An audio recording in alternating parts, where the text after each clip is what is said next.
You're listening to the Unwritable Rant podcast with your host and bourbon-soaked storyteller, Juliette Miranda.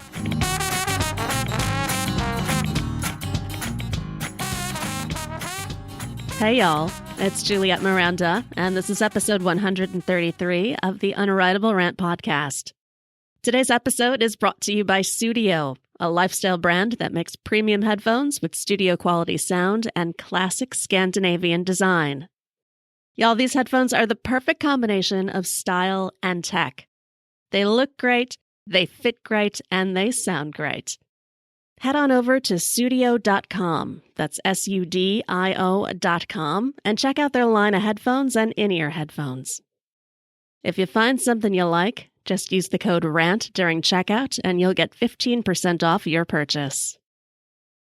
Oh, y'all, today I am taking a temporary break from my usual bourbon-soaked stories, and I'm bringing you another interview. This time with legendary rock band manager Doc McGhee. Doc has helped shape the careers of bands like Bon Jovi, Motley Crue, and Kiss. So, really, it's fair to say that this man knows the music industry well. We talk about all sorts of things, from his career managing James Brown to joining Bon Jovi as they are inducted into the Rock and Roll Hall of Fame. He also gets really down and dirty into what it takes to succeed in the digital music scene, which is fascinating stuff. And yes, we do talk about what it's like to manage Kiss today. Speaking of, I want to throw a special shout out to Matt Porter from the Kiss Room. Thanks so much, Matt, for your help and insight into Kiss. Now, you know what would go perfectly with this episode? A glass of bourbon. Duh. I'm drinking one of my favorites today. It's Russell's Reserve 10-year bourbon. So fill up those glasses, y'all, kick back, and enjoy this conversation with Doc McGhee. Cheers. Doc, it's great to speak with you. Well, very nice speaking to you. Where am I speaking to you from? Chicago? I'm in Chicago, yeah. Well, that's my hometown. I know. We're actually from neighboring hometowns. I grew up in LaGrange.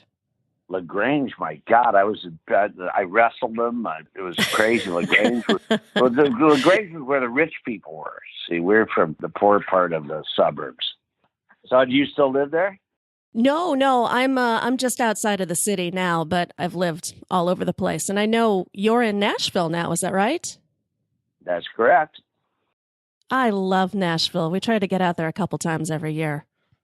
Yeah, well, it's easy from Chicago, Southwest Airlines, it's hour flight. Well, as we mentioned before, you're from Palos Heights, Illinois. When you were growing up there, did you ever have any idea that you would make a career out of working in the music industry? No, not at all. I mean, I was kind of in the music industry when I was, in high school. I just played in a band. And obviously, we had a singles deal with Mercury when I was like 16. But, it was just low stuff, just played around the neighborhoods and, the north side at the most and all that kind of stuff. But no, the answer is, as far as making a living at it, no way. Never thought about it. No, I know. I had the same thought. I wound up moving to Los Angeles and being a rock writer, which was my great misfortune. But you went towards Florida. Is that right? I went to Florida. It was so cold. I got out of the Army, went back to Western Illinois University, where I had been drafted out of just a few years earlier. And so I went to the Army and then got out, went to Western Illinois University. And it was the December break. I said to my friend, "This is so cold here, man. I hate this place. Let's go down to Florida for a couple of weeks and get out of it." So we drove down to Florida, got to Fort Lauderdale. I was there for like 24 hours and said, "I don't think I'm coming back." And I don't blame you one bit. I decided to stay, and he went back.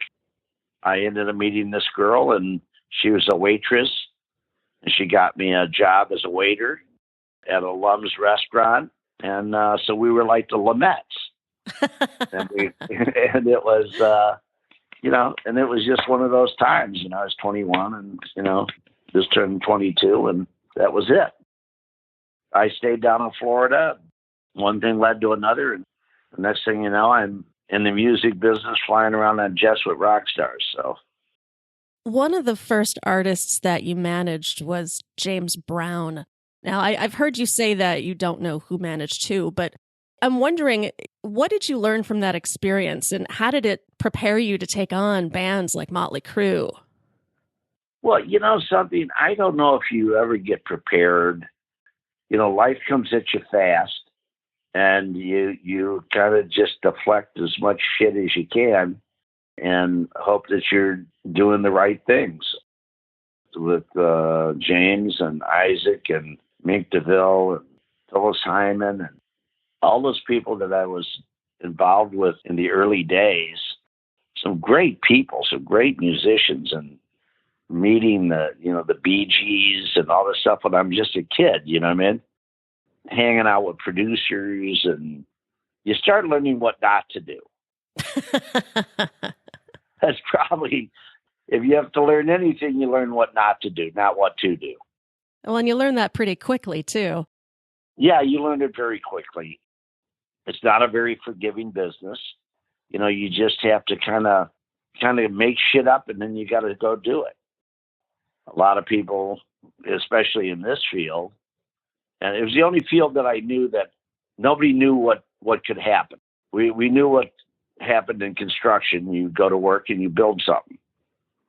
And when it's done, you build something else. And in this business, and it's worth X amount of dollars. In this business, you could go to work one day and it's worth nothing, and you go a couple more months and it's worth a lot more. Then you go a couple more months and it's worth $1 billion.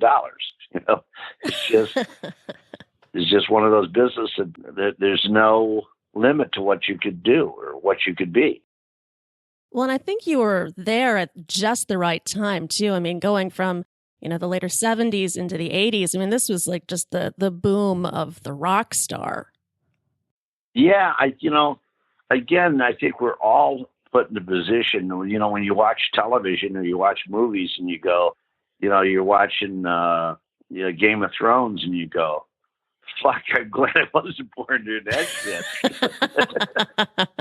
I mean, or you're watching a Western and I see my wife rolling her eyes and the family in the back of a covered wagon going across the plains and probably not going to make it. Was that probably the right era? So then you watch, you watch Normandy and different ones like this, and you go, "Fuck yeah, that wasn't a cool time either." So in hindsight, everything looks a little more rosy. True. Well, and also, you just happen to be in this part of life. I was talking with Paul Stanley today, and his dad's 98 years old now. I said, "How's he doing?" He says, "Well, he's having a little trouble." I said, "Well, he's fucking 98 years old." He was here before the car, not before the CD. Okay. And every day and age, everybody, I guess, takes advantage of the situation they're in. That's all, that's the game you're in, and that's the cards you played. Do you ever worry about having a sort of get off my lawn mentality with some of the new bands right now? Something, it was funny that you would say that at all. It's like my sister said to me, "Why wouldn't you be a judge on American Idol or The Voice?" And I said, "Well, number one, nobody asked me. But two, I'm not sure that I would want to judge and ruin somebody's dreams for a fucking TV show. I'm not that guy. I couldn't do that. I want everybody to go work hard as a new band and a young band and be the best that they can be. And obviously there's challenges in the way that the kids are brought up today with the I'm entitled to everything and everything has to be at my fingertips and access to everything within seconds. But yet, so on a new artist or something like that, I don't pick those people. I don't get around them, and they come in every day doing that stuff. So I think it's a matter of not just what a band of today or young bands are being jaded or something, not putting up with them. I love new artists, and I love seeing kids sit in my office. I love seeing Darius Rucker sit in my office, who's a black guy, and breaking at country music. There's so much potential right now in country music. It seems to me that country is where the new rock stars are. I mean, you look at somebody like Luke Bryan, and it's like seeing Bon Jovi again. That's why I came to Nashville 15 years ago, because that's what I saw. I saw it coming. And of course, I'm right. I could have been wrong. I wasn't. So these are the new rock stars. This is the new rock music. It's the only format other than maybe alternative, which doesn't really mean too much, but it's the only format that it has guitars in it. You know, everything else is just beats and loops. So Luke Bryan and Eric Church and Jason Aldean are the new rock stars. They're the dangerous ones. But then again, you look at those kids and you say the same thing. You know, you want people that want to work and they want to be the best at what they're, and it takes work. I read an article where you were talking about your rules for managing a rock band. And one thing in particular stood out to me, and you said, tell them when they stink. And I think that's so important, especially today where everybody's getting, a medal for just showing up.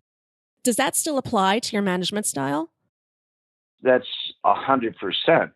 Not, hey, Jimmy, everybody gets a medal. Okay? That's not fucking life. Here's life. If you're the very, very best at what you do and you're the best act out there, everybody's going to come and see you. And if you're not, they're going to go see the best act. Period. Sorry.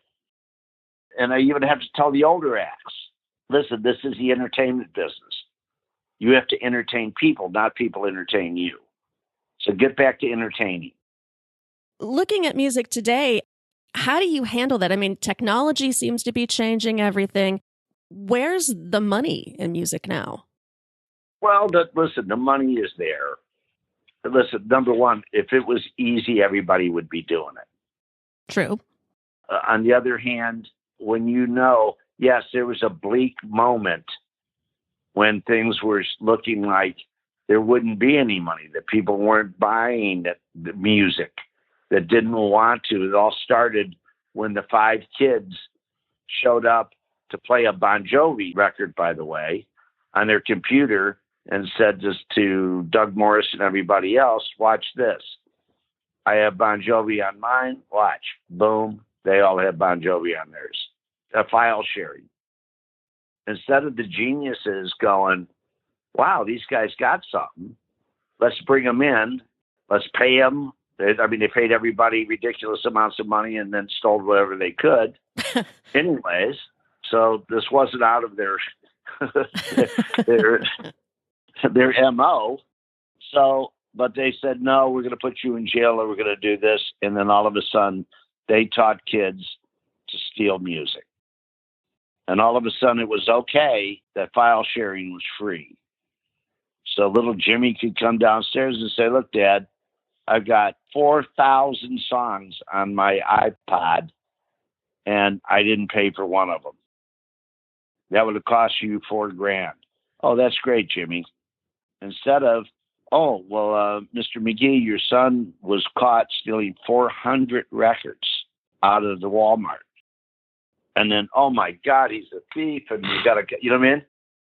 Absolutely. And I don't think people understand that, because you hear, like people like Lars from Metallica talking about, going after the royalties that they've earned. I don't think people realize that these artists are missing out. It's hard to cry poor when you're Lars from Metallica. When you may have missed your last $300 million painting. It's hard when somebody says, oh, well, Paul McCartney couldn't get his copyright back. But here's where it was getting to. Before streaming started to come through, it looked like the light at the end of the tunnel was a train, and that people weren't going to buy music. They weren't even going to buy digital downloads, period. And that music wasn't important to people. So therefore, the only thing that you had to do was play live for your money, live performances, which if you weren't in that C act or up, you couldn't make any money anyways. So therefore, an artist comes out, and now you're losing market share by the Sonys and the EMIs and everybody else. And these people went from, I don't know what the number is, but probably 1/10 of the amount of people that they had in 1997. They fired people. It was a bludgeoning for 15 years. Okay? It was just a bloodbath. And all of my friends that were in the record business that were at the high positions would say, I'm so sick of waking up in the morning and have to fire my friends. All of a sudden, this thing called streaming comes about, which is 10 or 12 years old, but really didn't come until the technology was there to A, download it quick, and B, to store it. So when the streaming element came to where you didn't have to store anything, all you have to do is say, I have a country barbecue Saturday, what's the playlist? And they give it to you. Then all of a sudden, everything starts to come back, and people go, oh, well, they fucked the artist. No, they didn't. What they did was they said, we're going to give you a rev share of whoever is the content holder. So if you're the writer of the song and you also own the masters, then you get paid the money. But what does that equal out to? Because as somebody who's published a book, I know that digital downloads for me equal pennies. This is where it all starts to come back at. What Spotify says is, and all the other DSPs, is we're going to do a rev share, and we're going to pay 70% to the artist, and we're going to keep 30%. We're doing all the technology, back end, analytics, all the shit that you can find out, right? Well, it goes to the content holder. The content holder happens to be Universal or Sony or whoever owns their masters, or the record label, or the little label that you signed to because you had no other place to go. So it all goes to them. Now, so you have 10 million streams, and you say, oh, I haven't been paid any money because there's been $500,000 paid, but it didn't come to you. It went to Universal, it went to somebody else, and then they decided that they're only going to pay you a very, very, very small amount, okay? Right. Based on whatever they can do. The new word of 2018 is transparency. And really, transparency is a new cologne for artists because there is no transparency. These people have gone to great lengths to disguise everything they can do to pay an artist. And they've been that way their whole lives. Therefore, they go, well, we're only going to pay you a royalty rate like we paid you on a single. That means that if you had 10 million streams, now you're the songwriter, you own that copyright, you made $300. So then what is your plan then when you have a band, Vintage Trouble, whom I love? What is your plan then for building their career? Because obviously they're not going to get rich off $300 that they get from 10,000 downloads. So they control their masters. So they are going to get that $500,000. Got it. Okay. It's harder to do, but that's what you have to do. You can own 100% of something that means nothing. Very true. So you're going to have to give to get. And the artists are kids. They're like cancer patients. They'll sign anything to be on the fucking silver screen or to walk out of the hospital with their hush puppies on. So they sign these shitty deals. And this isn't of today. Ask Billy Joel, Ted Nugent, all of them who signed their publishing and everything else for $25,000, $30,000 that cost them millions and millions of dollars. But at the time, that was the deal. And they didn't have to take it. Nobody put a gun to their head.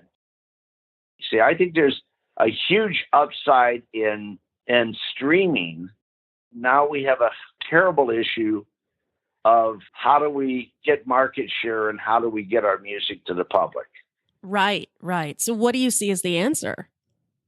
In the digital space, they say you need to have analytics.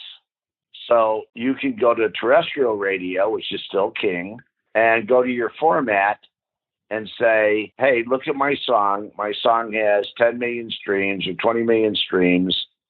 And then they go, wow, that's interesting. I'll put it on my format at terrestrial radio. Now they have 200,000 files a day that comes to them. And they have about 15 people that are in charge of those 200,000 files a day. So where you fit on playlists and where you get exposure and how that all works is now what we're dealing with, what we have to build. And every day it gets harder and harder for them. Now even the big acts, they're not even taking their songs to Spotify and everything else first. They're not going to get caught up in the game where they fail at a DSP because you have 3 seconds for people to listen to things to see if they want to listen to it. And when you're big, like Ed Sheeran's he's the biggest streamed artist in the world. Rightfully so, by the way. I'm a huge fan. And he's the most streamed artist. They don't pay him more because he gets paid more because he does more streams. But I'm sure that the record labels have adjusted his deal. So as you get bigger, you get to ask for more money. Well, and it's interesting because it almost gives you backup, where before you could be like, oh, well, I sold out the club down the road, but you don't have proof that you did. Whereas this is a tangible, quantifiable experience. No, I can sit there and tell you that there's 4.9 million people every month that listen to Kiss around the world. And you can back it up. And I can show you where. I can show you what songs. I can show you their demographics. I can show you everything because the analytics are there. It's taking the gut out of it. And they're trying to leave it to analytics, which never works. It seems to me that you've kind of operated by gut for quite a while. I mean, even my whole life. Even looking at Bon Jovi, that they weren't huge right out of the gate. We had 2 records that failed, and then we blew up. Motley blew up from the get-go, and Scorps was a pounding, and so was Skid Row, but that blew up. And so, but all of them, Darius and Hootie and the Blowfish and 1,000 Horses and all that stuff, is a gut feeling because you're picking the horses to ride. We're handicappers. We go to the racetrack every day. Now, we're not going to bet on every horse, but we're going to look at the horse, and if the horse looks amazing, and we look down and we see the trainer and the jockey and the barn and where it comes from, that gives it a better chance of it happening. And then if they have the work ethic and they have the shit that it takes, because you can have a great song, you can have everything else, but if you're not a star and you don't know how to work, you're dead. Okay, so as talented as those kids are every day on American Idol and The Voice and America's Got Talent, the only ones that come out as stars would have came out anyways. That's why I said to my sister, I go, I'm not going to sit there and kill somebody's dreams because of a TV show. Well, right, exactly. You don't want to be responsible for that. This fucking poor bastard is sitting there pouring his heart out because he came all the way from wherever the fuck he came from. You know what I mean? Right. And I really feel sorry that you're down to your last 100 million and you got to fucking sit here and listen to me fucking sing. It's like, really? What about the VH1 series? What was it? Supergroup? Was that it? That was a very forgettable moment in my career. Ah. But that was VH1 who wanted me to put together this super group. I told them, I said, I'm a manager. I'm not an anthropologist. I'm not the fucking Red Cross. I can't put this together, but they just know it's good TV. So when you look at these shows, they're going to find great singers. I'm sad that all 120 people that they pick cry as much as they do. What a fucking terrible life these people have. They only pick the people that their grandmother's dead and the last thing she said, and they have it on their iPhone, One American Idol. Well, it's part of the storytelling too, though. Isn't that a factor now in a band's success, is the story surrounding them? A little bit. I mean, back in the 80s, it was like Sebastian Bach was raised in the woods with wolves on heroin. You mean he wasn't? No, he was in prep school in Toronto. It was on the Canadian ski team. Right. Everything is a little bit of the story. The problem that I think is everybody thinks that social media does so much for you.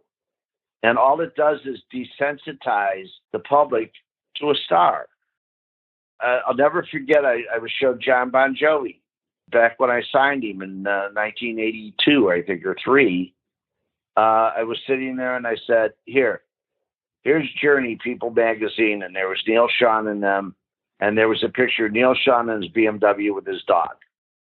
Then I showed him the cover of Rolling Stone with David Lee Roth sitting on the side of the bed in his underwear with pizza on the floor with 3 chicks half dressed, just whacked out on the bed. And the title was, I used to have a drug problem, but now I can afford it. Okay. So that's the difference between chicken shit and chicken salad. People love that stuff. David Lee Roth was the best fucking front guy in the world by far. He blew everybody away. And I said to John Bon Jovi, you can take their spot. They're going away. And did he agree? I mean, was he on board? What do you say when you're fucking 20 years old and somebody says that to you? Yeah, you say hell yeah. Yeah, sure. Mm-hmm. Yeah, fuck yeah. Yeah. Let's be blood brothers and fucking do a shot. But you got to work at it. And Johnny worked at it. This guy quit school because there was recess. He sat and watched Paul Stanley, Klaus Meine, David Lee Roth. He watched everybody, and he honed his craft, and he knew what to do. Saturday night, I'll be sitting at his table when he gets inducted in the Rock and Roll Hall of Fame. That has got to be completely gratifying. Well, yeah. I mean, why wouldn't it be? We're the believers. So those things, when you watch him and Motley and everybody, it's hard fucking work, and they work. Well, looking at a band like Kiss, does it ever feel a little bit like overkill in the fact that there's so much of them out there? I mean, their stuff is everywhere. They're on coffins, they're on skateboards. Kiss is a different animal. Okay, every band's a different animal. Kiss is, if it's worth doing, it's worth overdoing. People expect to have, you go, hey, there's a Kiss coffin. Why not? Why not? Here's a Kiss empty plastic bag, Kiss air guitar strings. Oh, I get it. Okay. It's Kiss. You come to expect that out of Kiss. No matter who I have in my office to come in, CEOs of companies and airlines and everything to come in, they go to the Kiss closet and they got to have something. Fucking a Kiss snowflake ball. I have that. I'm serious. You can't be. This happens every day. I had a party one time. Went to a party. I brought 100 pairs of Kiss onesie pajamas. That's spectacular. Fucking people went out of their fucking minds over it. Let me ask you this. I've heard some talk about partnering with Mark Burnett for a next generation of Kiss. Is that possible? I mean, can you take a brand like that? I don't think that there's that, is there a next generation of the Green Hornet? Is there the next generation of Superman? No, there's just fucking Superman. That's an interesting point. There's been 6 of them. But it's still Superman. It's Superman. So as long as these kids walk out there and they have that makeup and they have that attitude and they have a great fucking visual show, this is the dark side of the moon. People didn't come here with your fucking headphones on to have this musical experience. They came here to have fun, to see shit blowing up, people flying around. This is fucking Cirque du Soleil. So if you put nothing on stage but talent, they're going to fucking die. So that's what KISS is. KISS is a way of life. The best part about Gene and Paul in their early thinking, which was so fucking amazing, is that, and I believe this, I don't know this to be true, but I believe this, and I think you're going to see this come out. But here you got these two guys, one who was really kind of a little deformed, with Paul had no ear. And Gene was this kid from Haifa who was kind of tall and gaggly. And the next thing you know, they thought, if I put this makeup on, I can do all this shit that I want to do, but I'd be too embarrassed to do it as me. So they decided to be something that they always wanted to see instead of trying to be themselves. And it worked.